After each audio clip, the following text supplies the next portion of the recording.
Use your powers for evil. Your evil is mine.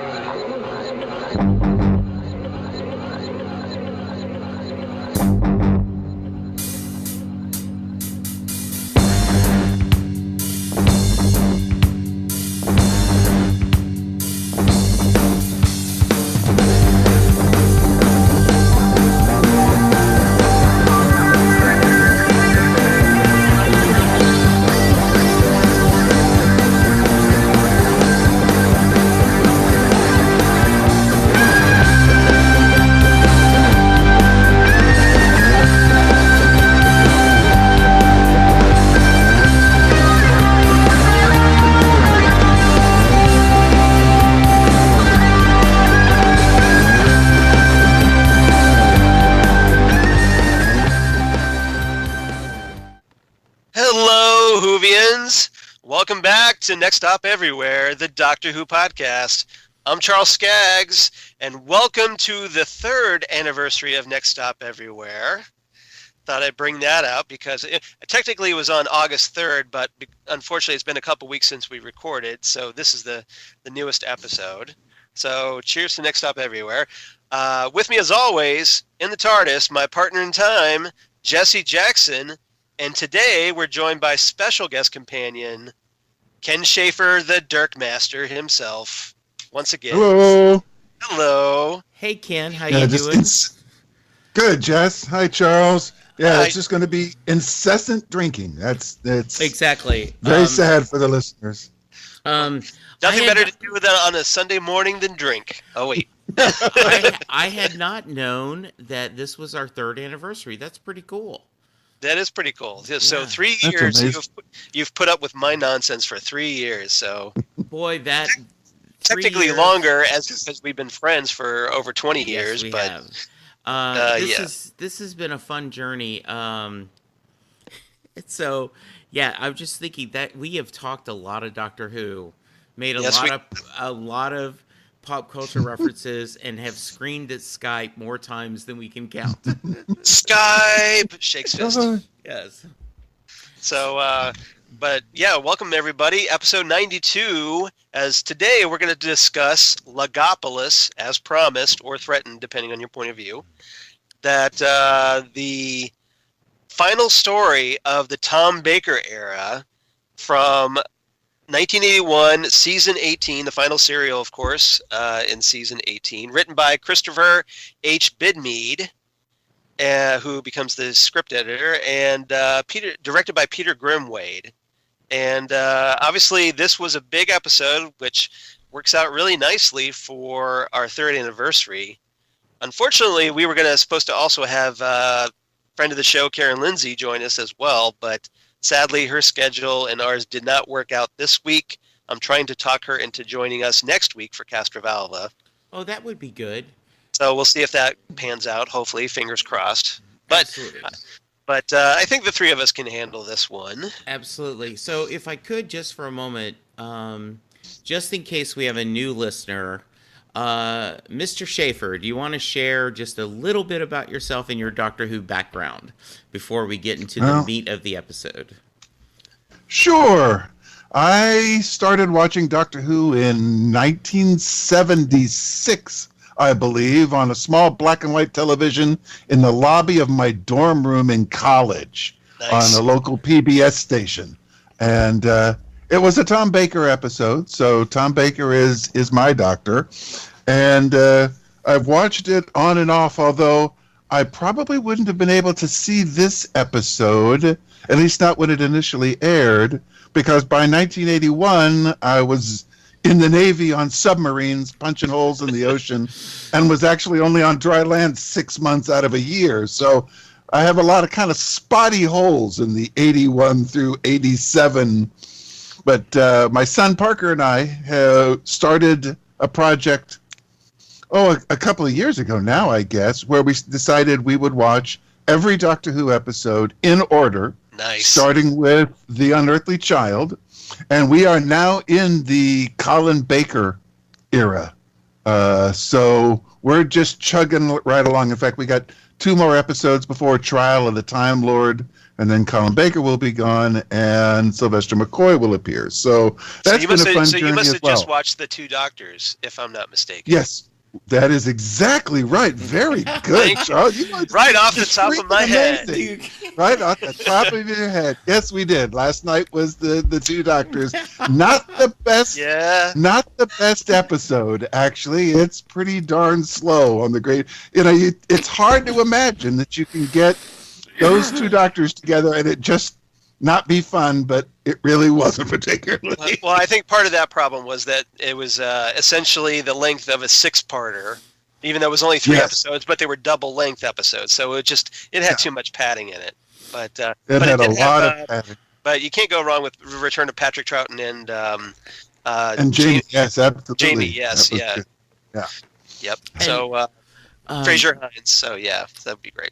And Ken is often mentioned in the podcast because of all my friends. Charles was the first person who was like, when back in the day when we were in Titan Talk, you really should watch Doctor Who. You should really watch Doctor Who. You should really watch Doctor Who. And then, and I'm like, yeah. And then when Ken and I started, we were working together at the same time, and he would, I really think you like Doctor Who. I really think you like Doctor Who. And so finally, because of Torchwood. But he ignored both of us. I did ignore both of you. It took 2 of us to get you to see the light. It did. Yeah. So, and even then, he came in via Torchlight. So, Torchwood. Yeah, absolutely. Torchwood. That's, so I always have it's always a special episode when I have both my Doctor Who godfathers, so to speak, on the show. So, okay, We're Charles. going to make you an offer you can't refuse. Exactly. So I'm now, we'll move the show back to you. I just wanted to make sure I wanted to give praise to both of you and then let anyone who's new kind of know. Ken's been with us a couple other times, I think. Yes, he has. And Okay. we're always glad to have Ken on because he's always interesting. So I'm always up for having Ken on. Absolutely. And sadly, unfortunately, it couldn't have been a foursome because I know you like talking to Karen as well, Ken. So Truly. So hopefully we'll get that figured out another time. But since everybody's sharing a quick personal reminisce, I want to do the same because this story, Logopolis, this was my second full story of watching Doctor Who after watching The Keeper of Traken, which had the amazing cliffhanger of watching Nyssa's father, Tremos, get taken over by the Master so that Anthony Ainley could become the third Master. But this story obviously was another quick or another immediate WTF to me back in the 80s when I started watching Doctor Who, because right on the heels of the Master's regeneration, we have the Doctor's regeneration. And so needless to say, between the previous story and this story, I was pretty much hooked on Doctor Who at this point. This was a keeper, and led to me becoming Peter Davison, of course, becoming my Doctor, because that was the first full Doctor run. Which I still have this theory that if your Doctor seems to be the one you watch the most episodes of when you first start watching Doctor Who. I think that's a solid theory.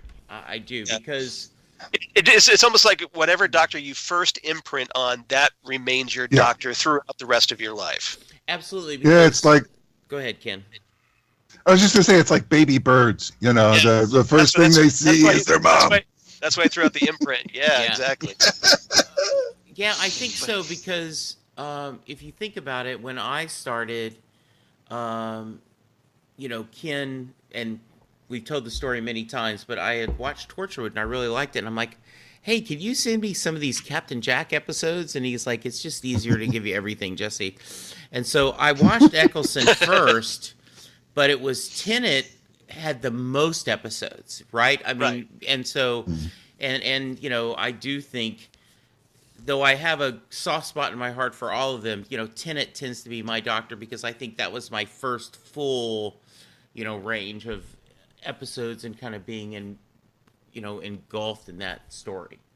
Right, because you had more than one season to latch on and become, unfortunately, I think Eccleston probably would have been your Doctor had there been more than one season, maybe. I think so, and I, as we often talk about, in the grand scheme of things, it isn't, a drought or famine or, bad things. But there is a sadness. We only got one season of Eccleston, because I would have liked to seen what he would have done. Because especially watching him like in The Leftovers, which I don't think either two of you watch.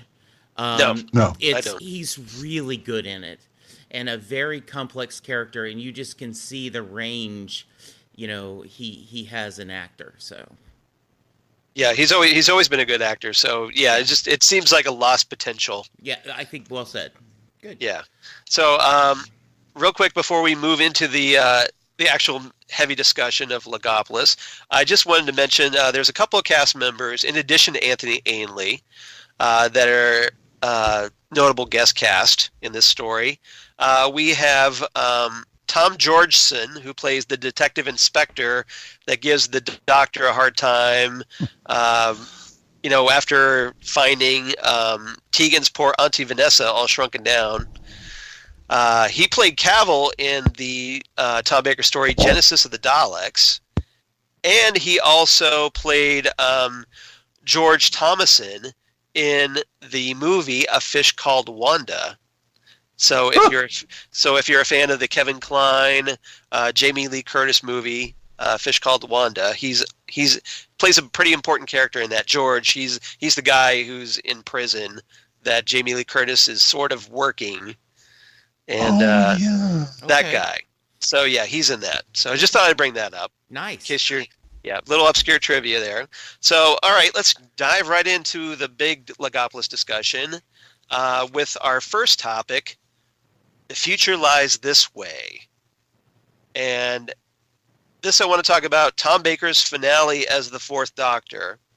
And I wanted to get everybody's take on what you thought of Tom Baker in his final story, how he's carrying himself, because he's obviously has a little bit more somber tone to this story. So, Ken, why don't we start off with you, since you're our lovely guest this week? What did you think of Tom Baker in his final story?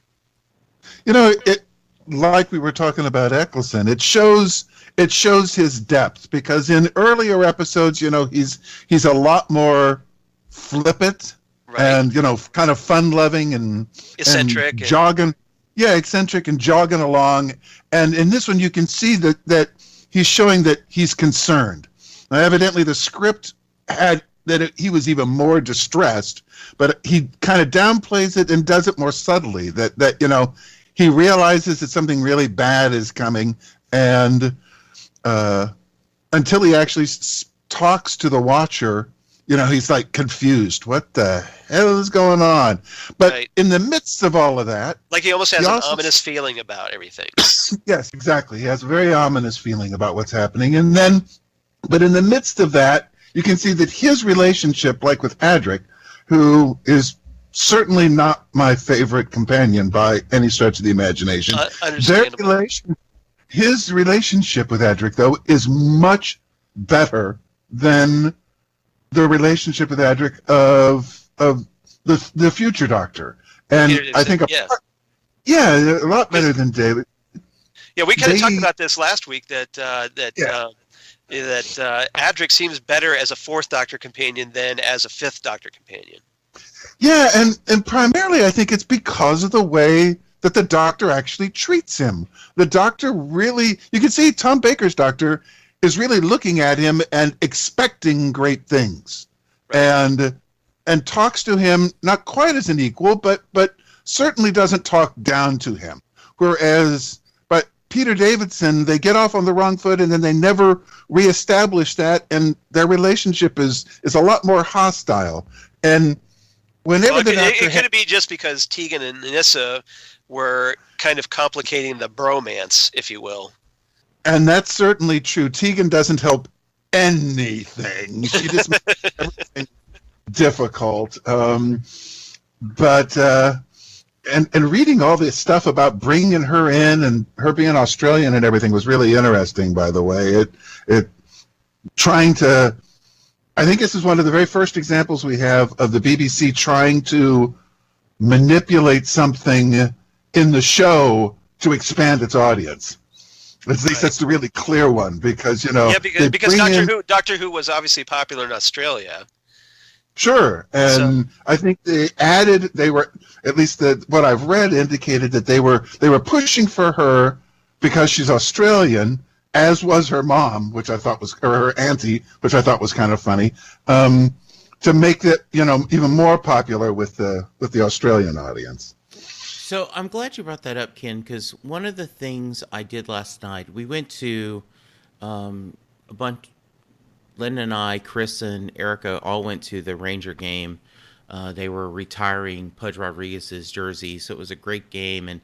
But we didn't get home till almost 12:30, and then I watched the making of documentary, A New Body at Last, that's on this DVD. And I want to talk to both of you later about this kind of tone that kind of people had.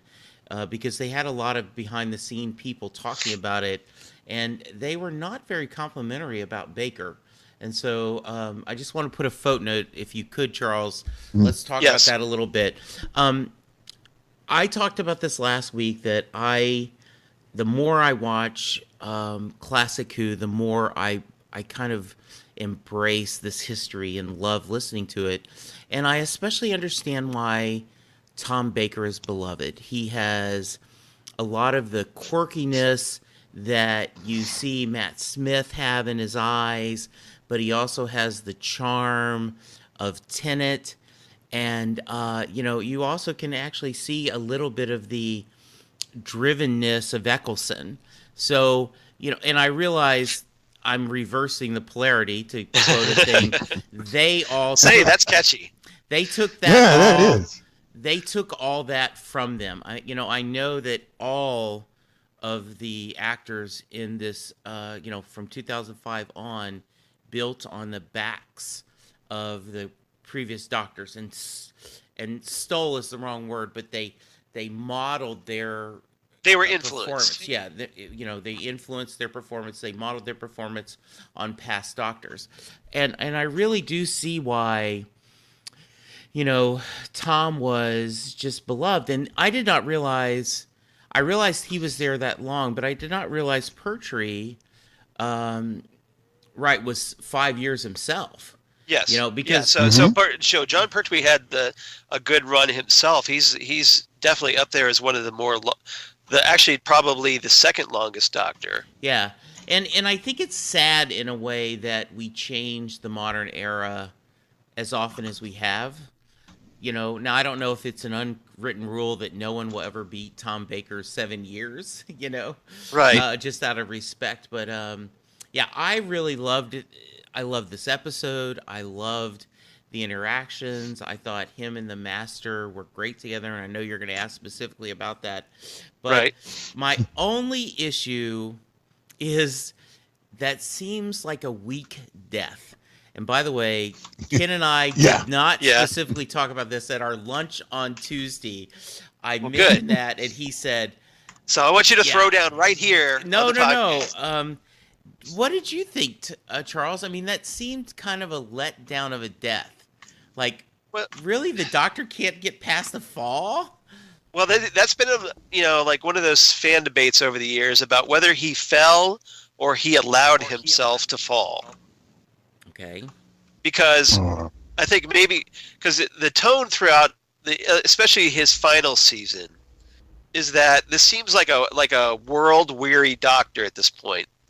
Mm-hmm. He's not as scatterbrained as during his previous 6 seasons. He's much more serious in tone in this season, and here in his final story where he kind of like. He's talking about he's trying to get stuff ready at the beginning. He's talking about trying to repair the chameleon circuit and trying to repair the TARDIS. And he's talking about, again, like in the title of this segment, the future lies this way. So it's almost like he's preparing himself for his regeneration. Well, certainly he says that as his final line. So, right. Yeah, exactly. The moment has been prepared for. So, so maybe... And, and we'll get into this when we talk about the Watcher, about whether, he actually was preparing to die. And so the question is, when he was off on that on the dish, whether he actually allowed himself to fall or not. And I just like he wanted the regeneration to happen. Like he thought it was time to change into a younger Doctor, and he let it happen. I'm reminded of, and I'm going to quote this wrong, but in High Fidelity, John Cusack's character says, do I listen to a lot of pop music because I'm a hopeless romantic, or am I a hopeless romantic because I've listened to a lot of pop music? And, it's very circular logic, yes. Yeah, and was because we knew this was Tom Baker's final season, was the performance driven that way, or because he was leaving, did it affect his performance? Exactly. So I don't know. The script certainly seems to be that way. Encouraged him to play it that way. And also this was, if I remember correctly, right, this was a new kind of behind the scenes team for his last season, which kind of a fish nor fowl, right? Right, exactly. Because you had John Nathan Turner, so it was definitely not the previous showrunners for his final season. So it's almost like you've got a new team. It's almost like encouraging him to step aside for the next era. And since we've done that now twice, right? When Russell T Daisies left, he started with a new Doctor, and now that Moffat is leaving, we're starting with a new Doctor. I think that's a good thing. I think you have a clean break. I as much as I would like Bill to have another season, I understand the whole idea of having a clean break. Well, there's nothing to keep Bill from staying around, because obviously she's the companion, right? But it does give a clean slate, because you could start fresh. The 11th Hour that you referenced, Matt Smith's first episode, wiped the slate clean with a new Doctor, 2 new companions, new credits, new theme arrangement, the whole 9 yards. So it felt very fresh compared to Tennant's final season. Yeah, it did. In fact, it a lot of people will tell you, if you're trying to catch up, you can start with that episode as a good jumping on point. I agree. All right. Yeah, so, I prophesy that we will have new closing credits on the Christmas special. Okay. You think? Yep. Yeah, because they're going to do the exact same thing. We've got a new Doctor. That's a new sex even. They're going to redo the credits. They're going to have new companion. It'll completely reboot, and we will see that transition starting at the end of the Christmas is what I project. Okay. You heard it here, folks. There you go.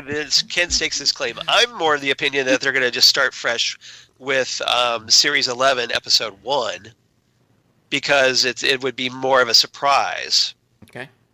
After building up for even more months for Jodie Whittaker's episode, but we'll see. Okay. Do we know when that's set to air? The rumor is, all we have is rumors, but current rumors stand it's probably going to be September. So we're going to have another long hiatus. Oh. Yes. Oh my God. After the Christmas special. Are you kidding me?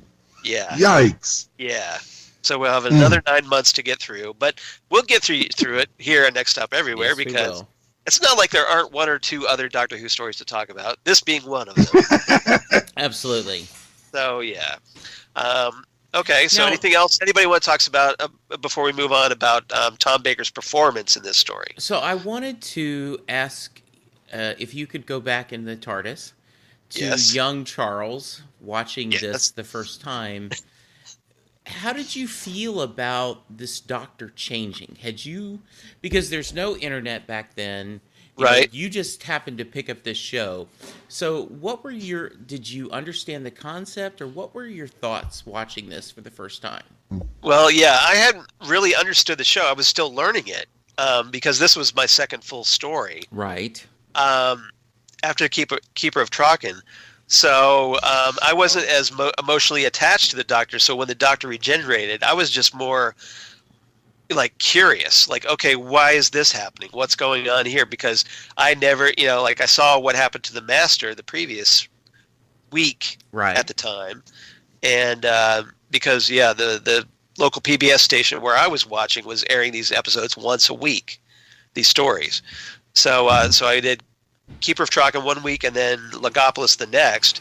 And I'm still trying to figure out the show. I'm like, okay, there's this new character, and there's these two kids, Nyssa and Adric, and okay, I'm still trying to get a handle on everything. And then all of a sudden, the Doctor changes into this younger guy, and so at this point, I'm just like, okay, I'm totally fascinated by this because I had obviously never seen anything like this before in television at all at the time. Yeah. It's not like you could watching ABC or CBS, you have like characters physically changing into other characters and then a new actor takes over. So this is something completely different. The only exception to that, I can think of only one time that's happened. Bewitched. Yes. I knew exactly right. the two Darrens. But we never got a regeneration sequence of the Darrens. No, we did not. Possible, he just mysterious change. Possible one-off episode, is Darren a Time Lord? Yeah. Discuss among yourselves. I'm sure if somebody's done YouTube, they probably gave it Darren a regeneration sequence. Yes, absolutely. I knew exactly where you're going with that, Ken. All right, so let's move on to our second topic. That's all right. I think we all are, so there we go. So our second topic, when am I going to get an explanation for all this? Which pretty much sums up Tegan to a T, in my opinion. This is Janet Fielding's debut as Tegan Jovanka, a new companion. We talked a little bit about her Australian background, but here, basically Tegan's role as this very argumentative companion is to shake things up and create a bunch of conflict, which she does rather well. And so I want to get everybody's take on her debut as this aspiring airline flight attendant who just wants to get to her job and become a stewardess or a flight attendant at the time, and then she gets walks right into the TARDIS, and so we kind of have the bigger on the inside moment with Tegan, although she doesn't say it. So I want to get everybody's take on Tegan's debut. So Jesse, let's start with you this time. So in this role, in this episode, I think she is justifiably a little bit freaked out and irritating, like, going, okay, WTF, what's happening? WTF, what's happening? Can someone explain to me what's going on? Because her world has been completely turned upside down. And no one took time to say, okay, let me stop. Okay. The Doctor is a alien that flies through time and space, righting wrongs, fixing things. The TARDIS is bigger than like the little miniature Neil Gaiman synopsis or something that we would tell. Yeah. No one stops to tell her that. Now, partly because... Yeah, she's constantly having to catch up. Yeah, we're in the middle of an adventure, and please catch up. So, I haven't seen enough to know if I'm going to like her as a companion. Okay. Because, I think Earthshock is the only other one we've seen with them. Yes. And so I remember just the TARDIS being crowded. That was my original thought, is that's a lot of people in the TARDIS. Because from a modern era, we have at the most 2 companions, but mostly just one. Like with Amy and Rory. Yeah. And then that was kind of, as a married couple, I kind of felt they were, and I don't mean this in a bad way, one person. I kind of felt they were, Amy and Rory together, like, peanut butter and jelly. Well, they only needed one bedroom, if nothing else. Absolutely. So, except the doctor tried to give them bunk beds. But it had bunk beds. Yes, it did. I didn't mind her. It's bed with a ladder. Exactly. I don't. By the way, did her aunt ever get restored to full size, Or No. is that okay? There's just No. Basically, There's they're no dead. restoring anybody from the tissue, compression. Okay. Yeah. Just okay. Yeah, that's a permanent thing. They're alas. dead. She's Yeah, they're dead. dead. They're dead. Okay. Okay. Yeah. She's dead, Jim. So Yeah, and you notice they don't explain that either, which is probably better, Right. for poor Tegan. well, you feel really bad for Tegan at one point, I thought, because rewatching the story, it's like you have the doctor who, like, they just figured out that, oh, hey, Tegan, your aunt's dead, and she starts she's like, Auntie Vanessa, and she starts breaking down, crying, and Tom Baker's kind of like really like real quick, they're there, and moves right on and just leaves her to her grief. So it's just like, very warm, compassionate doctor there. Yeah. Yeah, not. Yeah, I actually was kind of surprised in rewatching this episode. I have never been a Tegan fan because I don't like the hostile dynamic, Right. but I thought it was actually less played in this one, and I really did kind of feel sorry for her. She's having like the worst day ever. Pretty much, And yeah, things because her car breaks down on the way to work. She's struggling. Yeah. She's hurrying around to try to get to work, and she's just trying to get some help. She's just like, oh, I don't want to get taken advantage of by guys at the garage, so I'm going to try to fix it myself. And they finally give up, and they like, oh, there's a police box. I guess I'll call for help. And oh, guess what? It's a TARDIS. And It's a TARDIS. And then the master comes out and shrinks your auntie down to yay small. And that's not the best day ever. Not the best day. And as Jesse correctly said, she never gets the elevator pitch of what the heck's going on at all. She doesn't even get a 30-second. It's just they're just dragging her along. Right. You think Adric at least could have like taken 5 minutes or a couple of minutes, like, hey, here's what's going on. Well, because he understands. Because last week, right, he did explain to Nyssa, it's bigger on the inside, because it's blah, blah, blah, blah, blah. What's that mean? It means it's bigger on the inside. I mean, that's one of our dimensionally lines. transcendental. Yeah.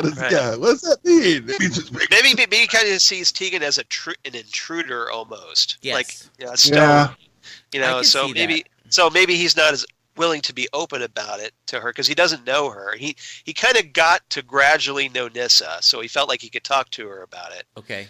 And keep her from it. But here, he just this loud Australian woman shows up and starts yelling at him and just about what's going on. And has been wandering around the house unaided for who knows how long.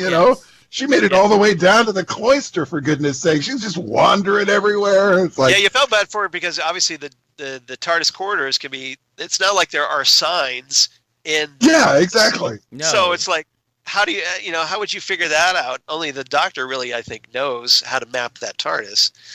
So I think it changes, and he just goes, and then the TARDIS rearranges itself inside, so he shows up where he wants to go. Oh, and so it accommodates him.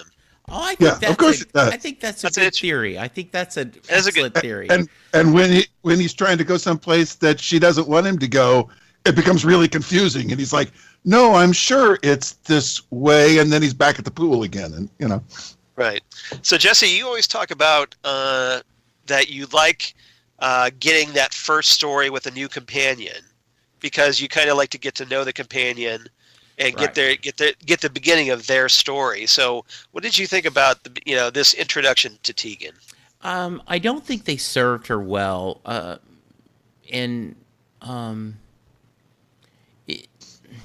it's just too crowded. I guess that is.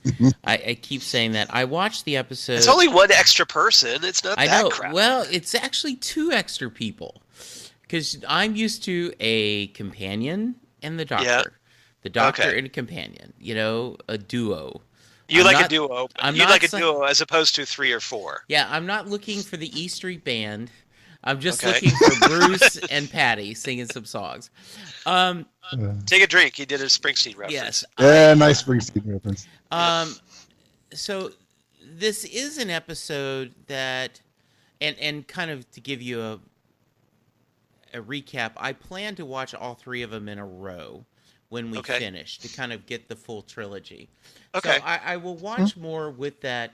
I felt frustrated for her. I didn't like her as a companion right away, but I felt her frustration. And I also I didn't see anything that she brings to the table.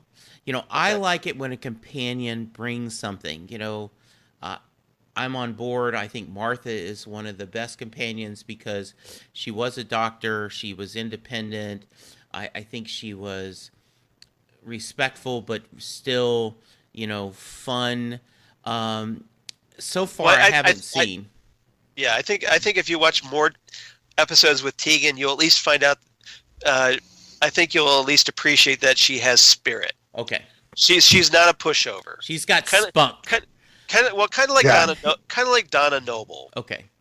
Yeah. I know it's not your favorite companion, Right. but you at least appreciate that. Okay, she's not going to be a pushover and roll over for the Doctor or whatever alien menace. She's willing to stand up to that alien menace. So she's not a coward. That's a really coward. good analogy, Yeah, Charles. that That's is. really good. They really are similar. Yeah, I'm now thinking though of Peter Davison having a discussion with her the same way that Ed Asner had with Mary Tyler Moore. You've got spunk. I don't like spunk. So I don't like. So you're grippy old Ed Asner. Okay. Yes. By the way. All right. So anything? Go ahead. I don't know. I'm probably jumping ahead, but you've mentioned this a couple of times. I've never understood this whole you're replaced with a quote unquote younger Doctor. Right. Because I'm used to seeing Tom Baker and Peter Davison in interviews. And so as I watched this making of documentary and they show pictures, you're like, holy moly, he is a child. I mean, he looks, and he still looks pretty young. I mean, he has great genetics and he looks wonderful. Obviously at the time he was the youngest Doctor, at least until Matt Smith came along and took that over. So off the hand, Mr. Who Plegia, how much years younger was he from Baker to Davison? I can't tell you right offhand. Okay. I want to say maybe 17. Okay, so years. that many years. I think if I recall correctly, I think Davison was 27. Okay. He might have been 26 when he was hired, but I think when he became the Doctor, he was 27. Okay. If I'm not mistaken. And Baker would have been. And Baker was like 44, maybe somewhere around there. Yeah. Which is a Baker young was man born from in our perspective, 34. right? Well, obviously, he's got to be young at 40. Come on, exactly. Hey, all 40-year-olds. Exactly. 40s are children. Right. Yeah. I wish I was 40 again. It's anything else about Tegan before we move on? No, I don't have anything else. How about you, Ken? Nope, I'm good. All right, let's move on then. All right, peoples of the universe, please attend carefully. And so this obviously is Anthony Ainley's full debut, because we did see him as Tremas in the previous story, Keeper of Traken, but only at the very end do we get to see him as the Third Master. But here he gets his full debut as the Third Master. So thoughts on Anthony Ainley's Master, everyone? Let's start with Ken this time. Man, he is like my favorite Master. It's just everything about him typifies what the Master in my mind is. He's crazy, but not too crazy. He's wanting to take over the universe as long as it kills the Doctor too. It's just, and he looks it. He's got the goatee. Yes, the evil Spock goatee. Yeah, he's got the evil Spock goatee. He always wears black, but it's a floppy black. So he's every conceivable stereotype of a villain he's got going on. The only thing he doesn't do is twirl his slick back, mustache. black hair. Yeah, it's just great. But he's got that renegade Time Lord arrogance. Yep. Okay. And I think all Gallifreyans arrogant. are egotists, are arrogant, Yep. but all of the ones that break from society are even more so. Well, Okay, the Master is sure that he's the smartest person in the universe. The Ronnie thinks that she's the smartest person in the universe, and the Doctor is the smartest person in the universe, or at least the luckiest. So well, and So I take it real quick, Ken, before I will get to Jesse. I take it Anthony Ainley's Master is your favorite of the Masters. Yes, absolutely. All right. So I just wanted to add a comment, and then I'll talk. But he has every cliche, but it doesn't come across as a cliche. In other words, he's not a caricature. Right. You can check all the boxes, but he owns it so well. So I was going to ask: is he considered the classic Master? No, I would say probably Roger Delgado, Okay. the first Master, Delgado. is considered the definitive Master in the eyes of a lot of people. Although obviously I've got a warm spot in my heart for Anthony Ainley's Master because that was the Master during the Davison run and the Colin Baker run and the Sylvester McCoy run. So he was he had a very long tenure. And so I got to see a lot of him. So he's more like the sentimental favorite for me. Okay. But Roger Delgado is pretty much considered, at least for most fans. I won't say all of them, obviously, because obviously Ken proves that. Yeah. That he's more the definitive Master in a lot of fans' eyes. So what I like about this Master is he's not bat blank crazy. Yes. He is crazy, and Ken touched on that as well. Not like John Sims' Master. Right, like John Yeah, Sims' Master is just insane. bugs. At least during the Tennant era, because he's obviously a bit different in the Capaldi era. Yeah, why is it a good theory that everyone in the world becomes like you? I mean, that doesn't even make sense. I mean, and just he's just insane. While this version of the Master, and Ken, I think you said it perfect. I want to rule the world as long as I also get to kill the Doctor. Right. I want to have $1 billion as long as I get to kill the Doctor. I want to have an island filled with beautiful women as long as I get to kill the Doctor. And so I liked him. He was... I've been on the record that I think Missy and the 12th Doctor have a golden age Superman, Lex Luthor kind of relationship where they kind of hate each other, but they also kind of want deep down inside, may definitely respect each other and kind of want to be friends.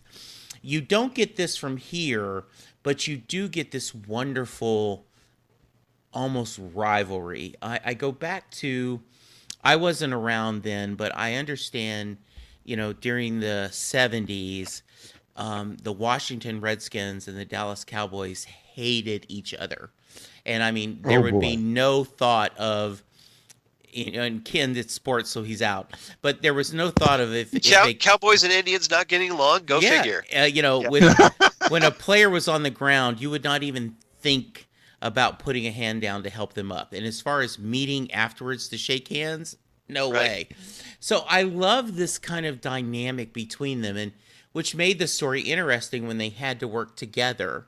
And they're both looking over their shoulders, especially the Doctor going, okay, he says we're together, but I'm waiting for that virtual or, symbolic knife in the back at any time. Yeah. This made it a lot of fun. Well, yeah, that was one thing. I'm glad you brought that up because I was thinking about that scene where it's like I think it's the end of the third episode, the third part, where the Doctor and the Master have to agree to work together to save the universe. And the Doctor, the Master extends his hand right out there to the Doctor. The Doctor has to, he looks off to the side, not looking at the Master at all, and then grudgingly extends his hand to shake it. Like, I really don't want to be doing this, but okay, fine. Under duress. Under duress, yeah, exactly. I'm doing this under protest. Well, one last hope. To steal another quote, right? Yeah. I've got a bad feeling about this. It's Yeah. the quote from Star Wars, right? Well, you should know by now. It's the master. He's going to turn around and screw you over. Exactly. Yep. And of course, the great thing about this, the master in this story, okay, he's working an angle to use the Logopolitans. I guess that's the word. Okay. Logopolitans block transfer computation to get control of the universe, right? At the same time, he's figuring out how to screw the Doctor over by shrinking down his TARDIS with him inside it. Yes. So, it's just like he's obviously able to multitask, but it's just like, it's just not enough to take over the universe. He has to cut the Doctor down to size, literally, Yes. in the process. So I just thought that was great. Absolutely. He can't let it go. He's got to go after the Doctor. It's his thing. It is his Yep. thing. It is his thing. So, all right. So anything else about Anthony Ainley's master before we move on? Not for me. Nope. Okay. Not for All me. right. Okay, final topic. It's the end, but the moment has been prepared for. So, yes, it's the end, but the moment has been prepared for. The Watcher and the regeneration of the Fourth Doctor to the Fifth Doctor. So you guys cannot see. Jesse's raising his hand like, ooh, Yeah, Mr. pick on me, pick on me. Kata. Okay, my Whovian godfathers, my Yodas of the Doctor.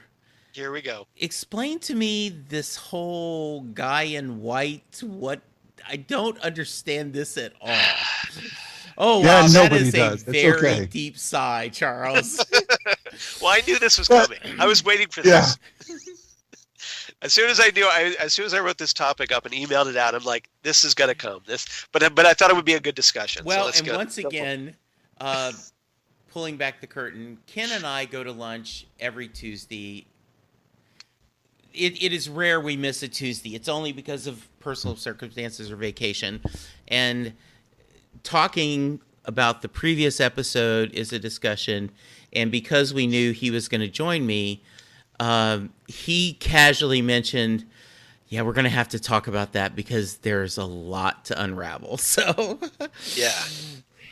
So, okay, Charles. All right. So let's break this down a little bit. So obviously we have this character, a brand new character called the Watcher, who we've had, obviously 3 regenerations before now.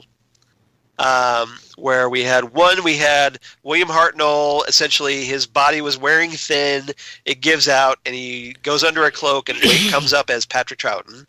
And then we have the second Doctor, being forced into a regeneration by the Time Lords as a punishment for breaking the rules of Time Lord society and being exiled to Earth. And then he becomes John Pertwee. John Pertwee's Doctor goes to Metebelis 3 and dies of radiation poisoning, comes back home to Earth and regenerates in unit headquarters. And then here we have, for some reason, we have the Doctor projecting like a transitory self. This character completely in like white webbing over his entire body. It's like a transitional state that is somehow able to exist outside the Doctor's natural timeline and operate independently, because the Watcher goes around actually actively helping facilitate things for the Doctor. Like he's piloting the TARDIS to bring the TARDIS to where it needs to be, stuff like that. Having conversations with Adric off to the side that we don't get to hear. And so, yeah, this is something completely different from Doctor Who. Obviously, we haven't even had it since. We never see the Watcher again. Nope. So yeah, I want to get your guys' thoughts on this very unusual regeneration. So Ken, we kind of heard a little bit from Jesse. Ken, what about your thoughts on this one? real quick. You know that Parker and I kind of have been discussing it as we've gone along, and in the classic series, every Doctor Regeneration is different, and so I'm of the opinion, that they didn't put the emphasis on the regeneration. The fact is that he just changes, and how we show that really kind of evolves as television and special effects evolve. Right. Now we've got a really clearly established, and all of the Doctors are regenerating the same way because we have a special effect that we can kind of centralize on, standardize on, and so now this is the way that it's done. But it's clear that in the classic era, they really didn't know, and so everyone is different, and this one is clearly the oddest of the bunch because you've got this almost second person, a mummy, wandering around helping, and where does he come from? And he says the time this has been prepared for by who? Yeah, exactly. By the doctor, apparently. By the doctor. By the doctor? Are you projecting this? Is it what the heck is that? Yeah, somehow he thought that, like, okay, I'm going to send my regenerating self out, like, somehow separate him from my timeline and use him to help me get me through this process. Yep. And so how the heck does that work? Yeah, exactly. How does that? But again, it's Time Lord, so you have to be like, okay, hand wave. Yeah, I don't think it. Like Ken, you brought this up. I don't think it was until the Davison era where they really firmly established regeneration. Yep. Because there was obviously a standardized process by that point. And then it kind of changes again with the new era with the big flame fire shooting out of the Doctor's extremities. But the regeneration energy. Yeah, but I mean, but it's like in Star Wars. All of a sudden we get midichlorians, whereas the first they're never discussed. Ta-da! So my question to both of you is now: did you figure out that the Watcher was the Doctor all along, early on, or when you first watched this story, did it completely surprise you at the end? I'll go first. Completely surprised me. Okay. Yeah, Jesse, why don't you go first? All right. I kept thinking it was the Master. So I'm totally off boat. So you thought the Watcher was the Master in disguise? Yeah. Because we all know the Master loves disguises. That's true. Yeah, well, there's that. I didn't.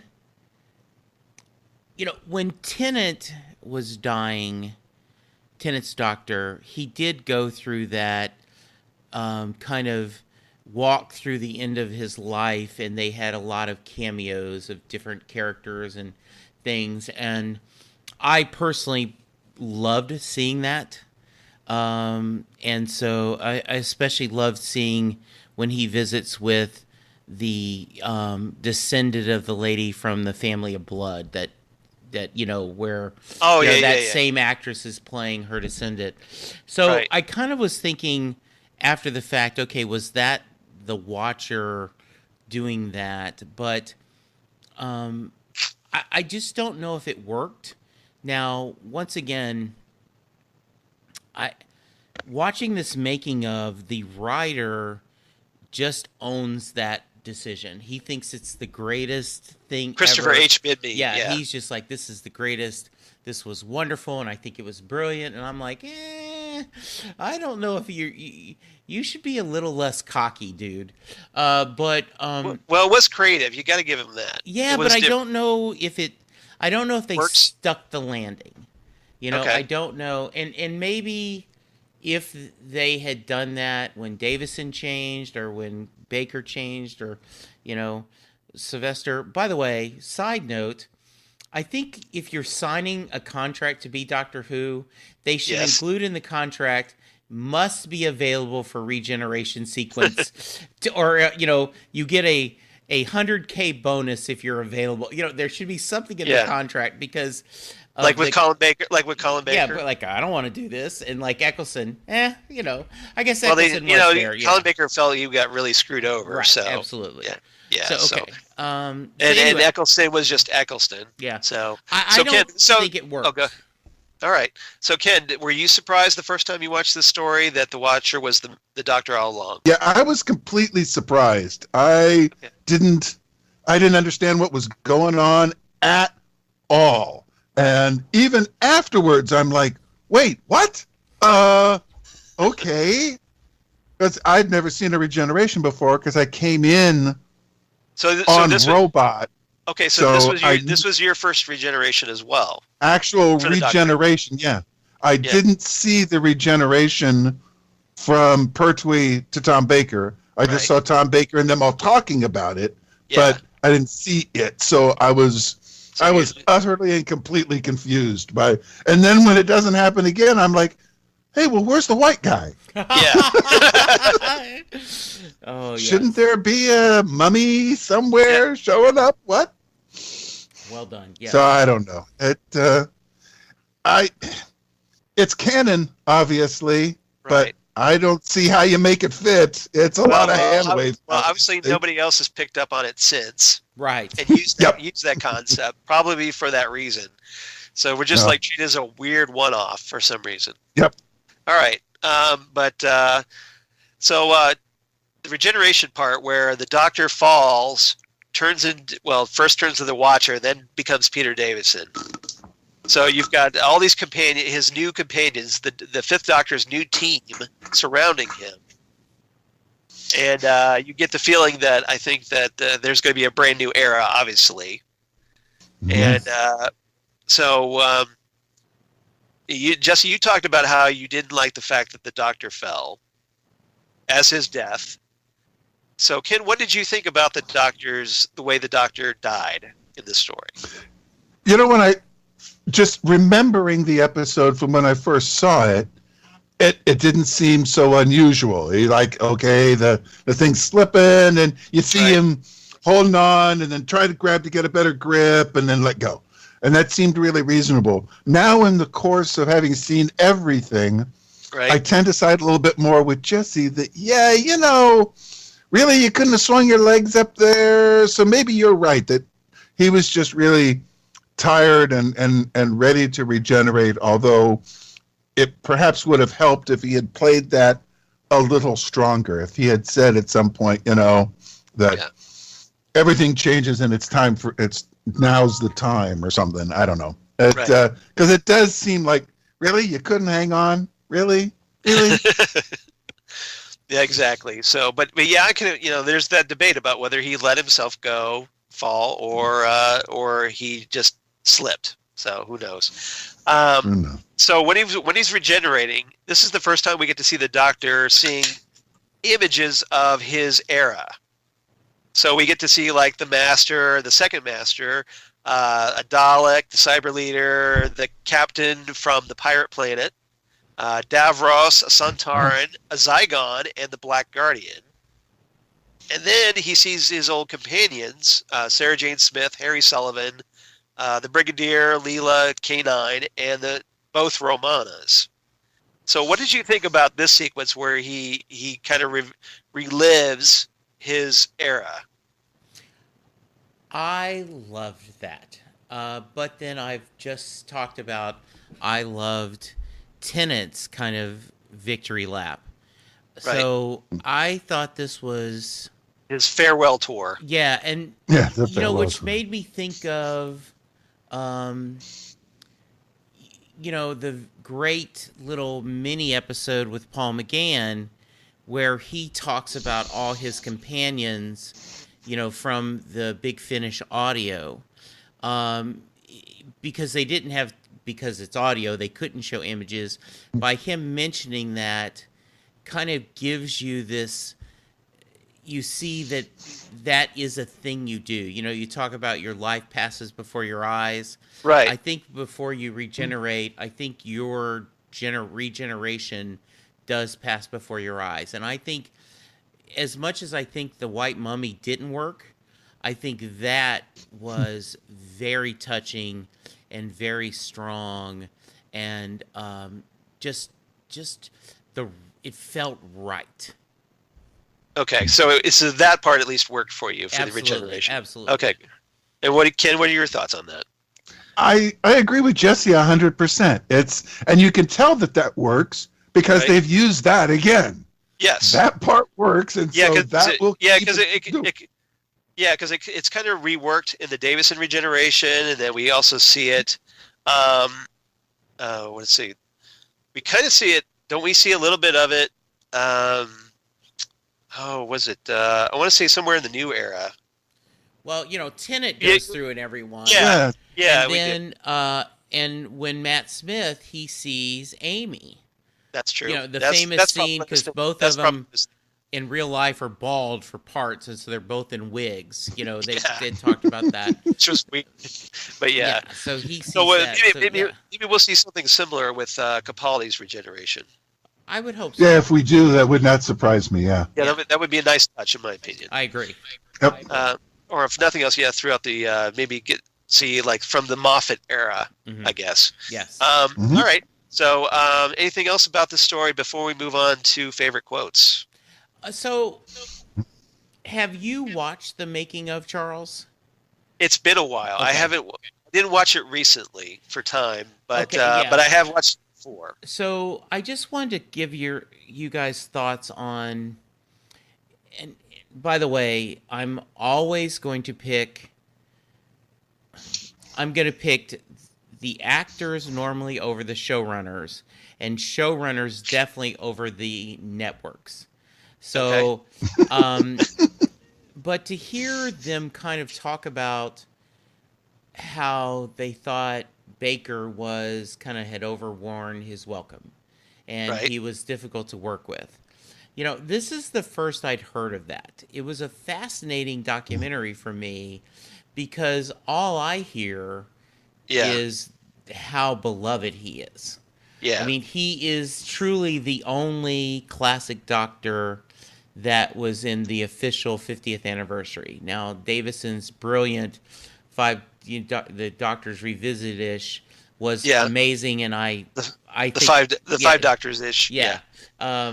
Was a wonderful counterbalance to the the anniversary, the official show.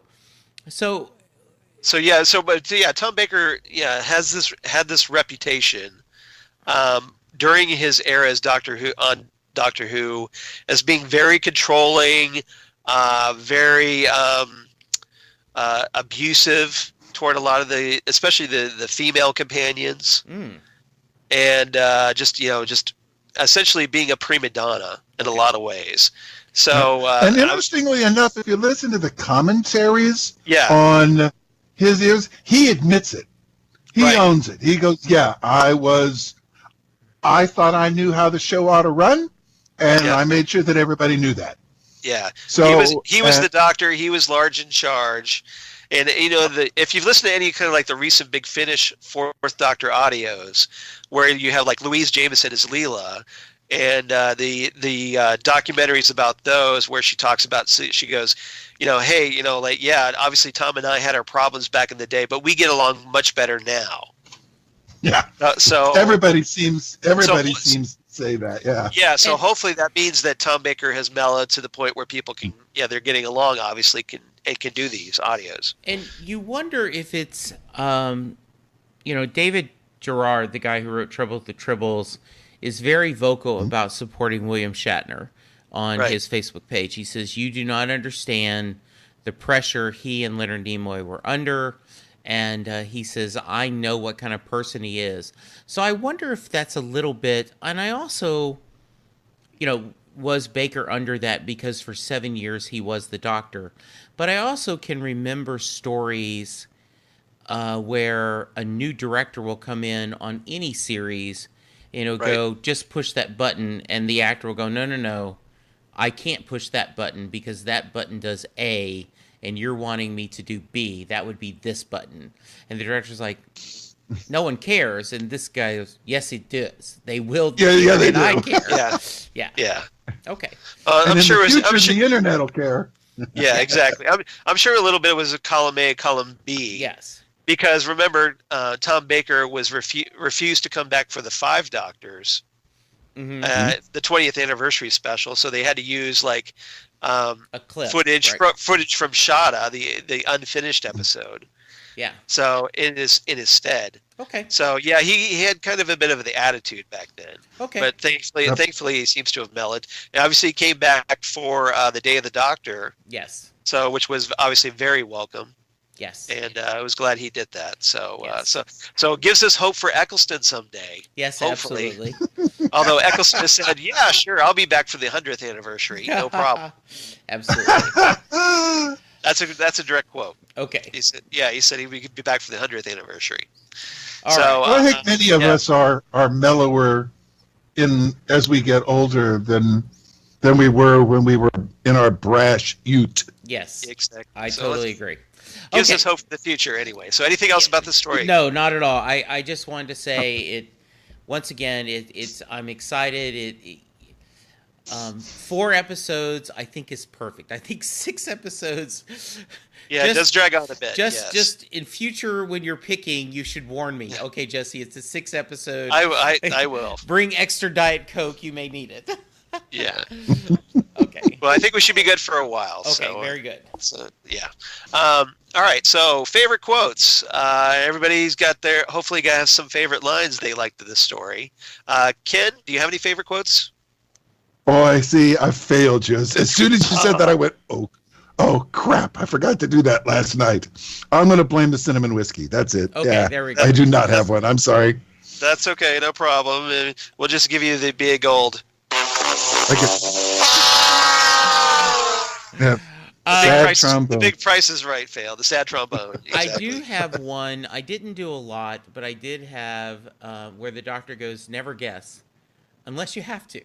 There's enough uncertainty in the universe as it is, which I think is just genius right. for all the people, because every once in a while, as you guys know, my day life, I run a contact center, and a lot of my team's like, but, what's the process?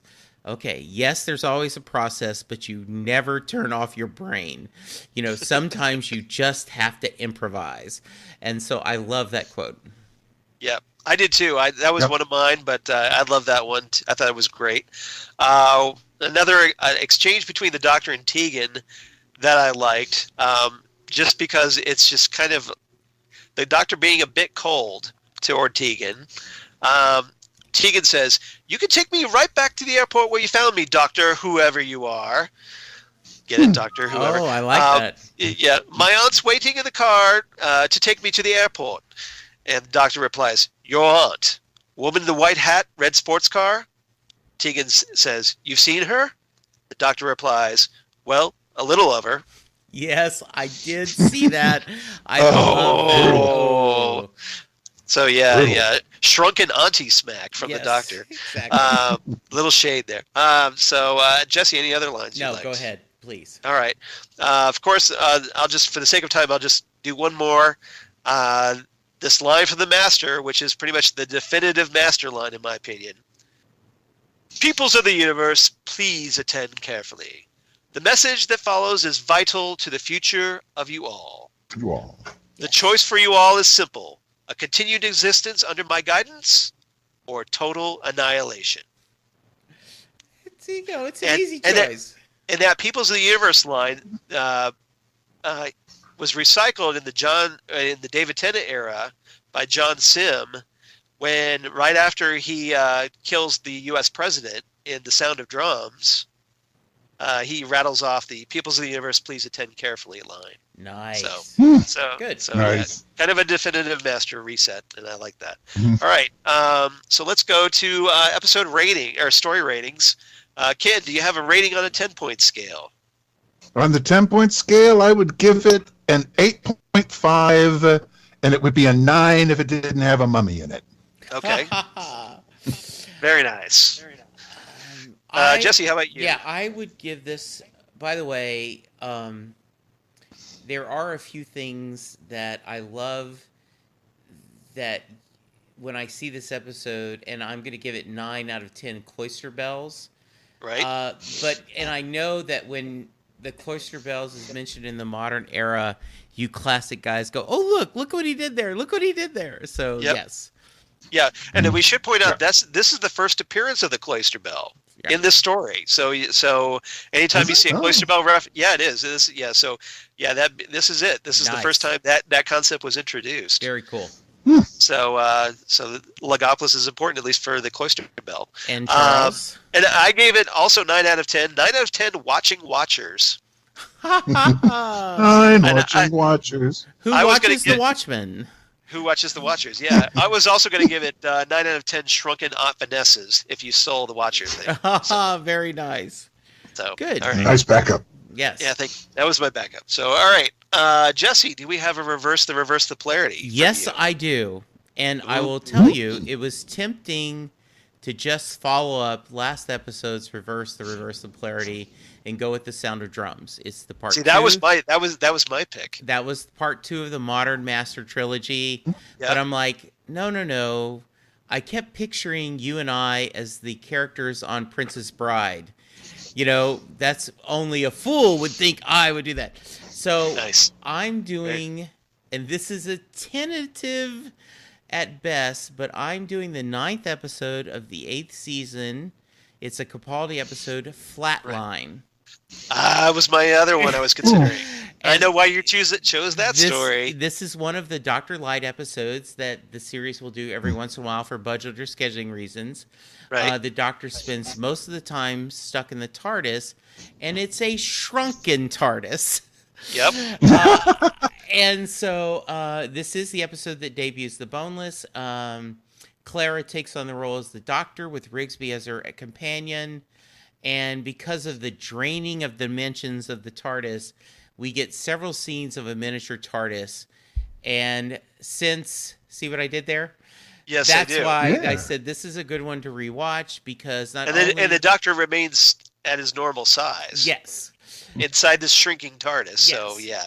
So I thought when I first saw that, when I was watching Logopolis, I was like, oh look, Logopolis, yeah. Look, that's where they got the idea from a small TARDIS, and so I immediately knew this was what I'd have to pick for my reverse polarity. And that's a great story. So that was going to be my backup. Good. So glad you chose that one. So Very that's nice. Awesome. So right. And stupidly, I have one of these, but no quotes. Yeah. But I thought of another episode that this kind of reminded me of. All right, Ken, what do you have? Paul McGann's Soul episode on TV. The TV because movie, it's got the TV movie. It's got a regeneration. Right. It's got the Master. Right. And it's got the cloister bells. So there you go. I don't know why, but it just made me think of it. So there you go. That works perfectly. That is actually and a pretty mundane death, right? The Doctor is just shot by guns instead of something, radiation poisoning or something. Right. So that's a really good choice. Yep. And it has an aspect that is never touched on again in all of Who mythos. Which is? And that's his weird statement about the fact that he's half human. Yes. Right. Absolutely. Okay, so we kind of chalk up the half human thing with the Watcher. Yes, exactly. It's okay. We threw it against the wall, but it didn't really stick. So we're just gonna ignore it from now on. Very nice, Ken. That's a very good choice. Yep, that's awesome. So, well played, Ken. All right, so we do have some feedback. So real quick, from the usual suspects, Holly from Wisconsin and Paul from Australia. Yay. As you might imagine, we get the Australian companion Tegan in this story. So I'm curious to what Paul reads. Holly also wrote in about Castrovalva, but I'm going to save that one for next week. Good obviously. Deal. So Holly writes in about Logopolis. She says, "Hey guys, we got introduced to Tegan. Not as screechy as I remembered her to be. I'm sorry, Charles. Is that as a backhanded compliment as you can have? I love that. Thank you, Holly.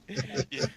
Well, it's fair. I think it's a fair comment. Exactly. So on the way to Heathrow and a major left turn, slightly. So love the Doctor's reaction when he opens the TARDIS and finds himself on the deck of a ship.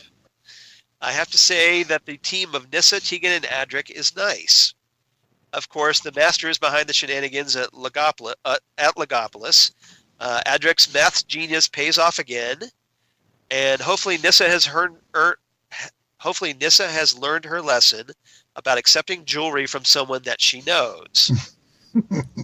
So yeah, that was the controlling bracelet that the master slaps on her because she thought that, hey, the master's her dad. Understandable. The doctor knows he doesn't have much choice and that it's probably not the best move, but options are few and far between. When I saw this for the first time, that the man encased in white webbing, also known as also known as the Watcher, had me scratching my head at who this person could be, and the reveal at the end made the payoff all that more impactful. Nice. And Holly says, now off to watch Castrovalva, Holly from Wisconsin. So thank you for writing in, Holly. Yeah, and I want to say I really appreciate Holly is consistent giving us feedback, and you know, it's always short, it's always insightful, it is just greatly appreciated. So hey, other listeners, Holly's raising the bar. You guys step up. Yep. Yeah, she shows you how it's done. So does Paul. Yes, he does. Absolutely. So Paul Beck from Australia writes in about Logopolis. He goes, "Hi, Charles and Jesse." Hi, Paul. Hey, Paul. Hey, Paul. I remember Logopolis being such a huge event when this story was screened, mainly for the fact that it was Tom Baker's swan song. Tom was my doctor growing up, and I remember struggling with all those emotions you feel when your doctor regenerates. I couldn't at the time think of anyone else being our beloved Time Lord after him. But then he turned into Peter Davison, and this fresh-faced doctor captivated me all over again eventually. Yay. Yes. About this episode, is it me or is the doctor very snippy with Adric throughout this story? I suppose knowing he is going to regenerate could put you in a mood. Maybe a little bit. I still struggle with the idea of the Watcher. That seems to be a running theme, doesn't it? Yes. How does that work? Question mark, question mark, question mark, question mark. When did he prepare for this regeneration? Well, you know, he's got a lot of time. You know, he's Adric sleeping or whatever. You know, he's got hours to kill. It's a cool idea, but it still to this day confuses me every time I watch this story, especially that the Watcher picks up Nyssa and brings her to Logopolis like a taxi service. And on the subject of confusing, how come no one notices the Master's TARDIS when it is a shrub on Logopolis? It really stood out in that bleak environment. That's a good point, Paul. Yeah, that's not a very good chameleon circuit, was it? No, not really. Everybody was standing there, but no one saw it.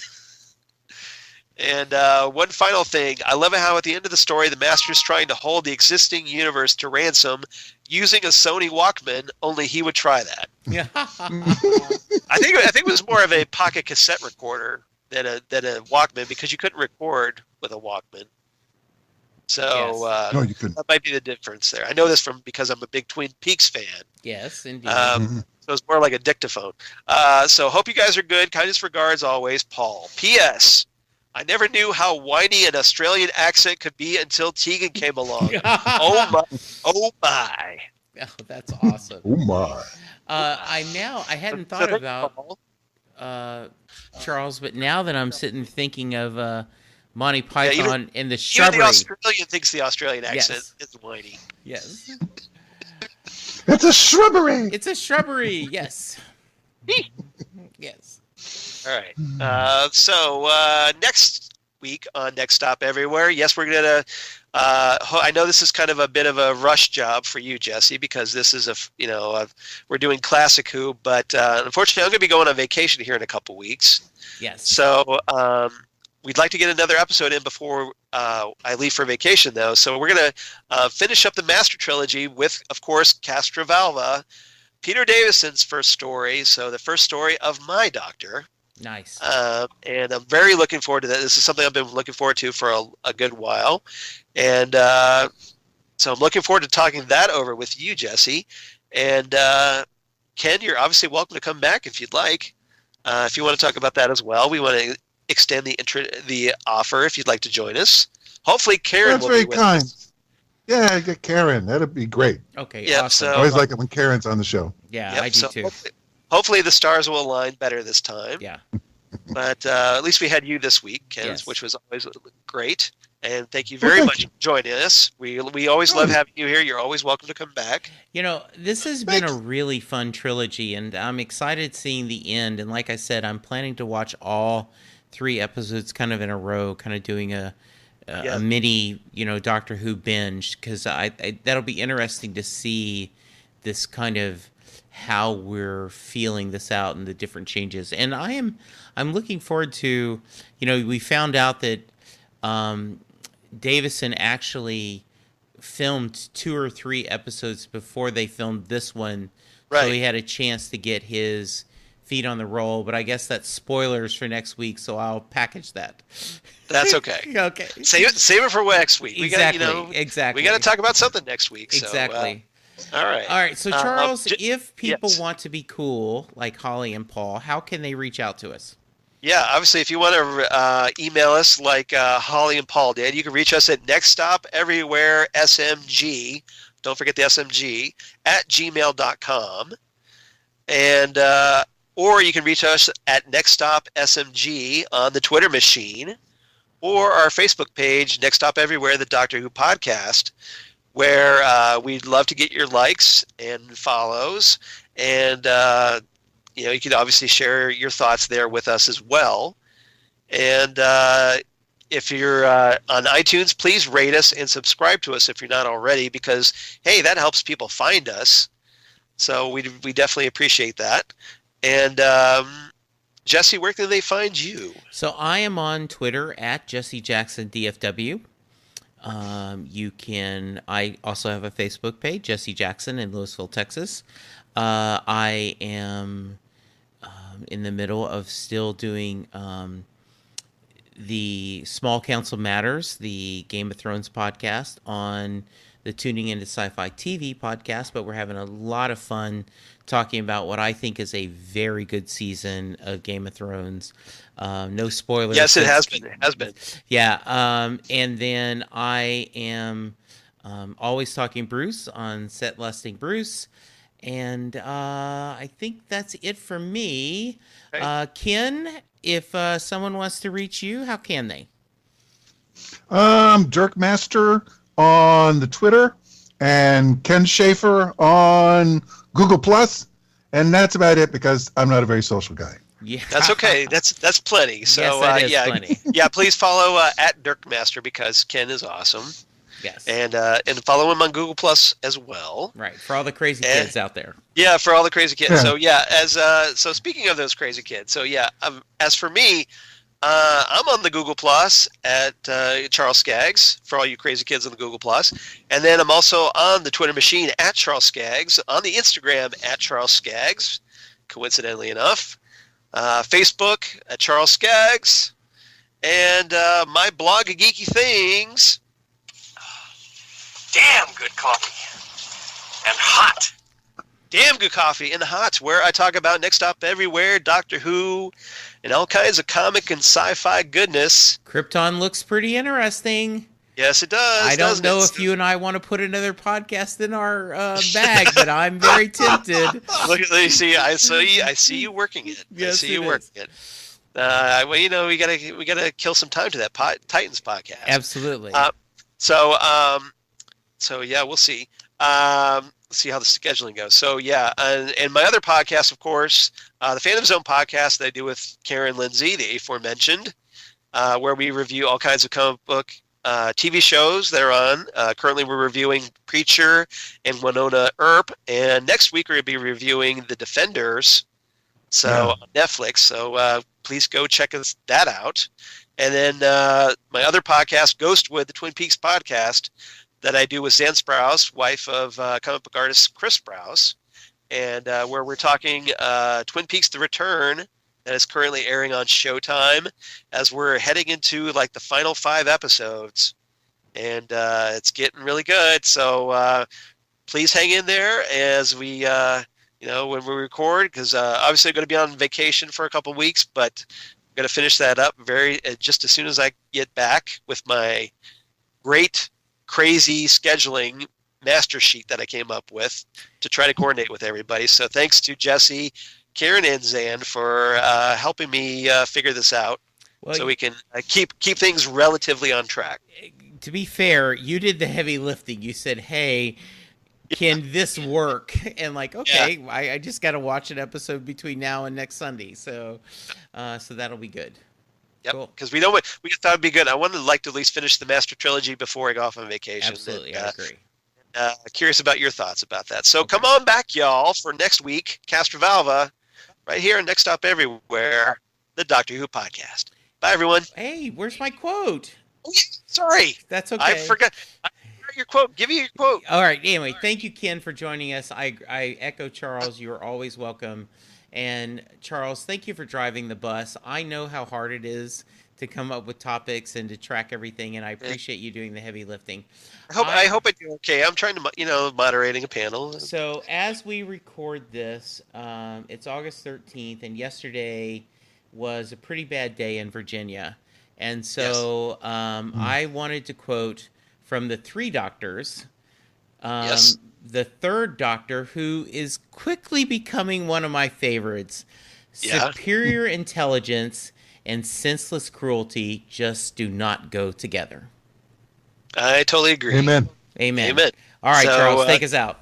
Yeah. All right. So, now, thankfully, sorry about that, Jesse. Everybody, come on back. Castrovalva, next week. You got to be here for that. And we'll see you next time. Next Stop Everywhere, the Doctor Who podcast. Out.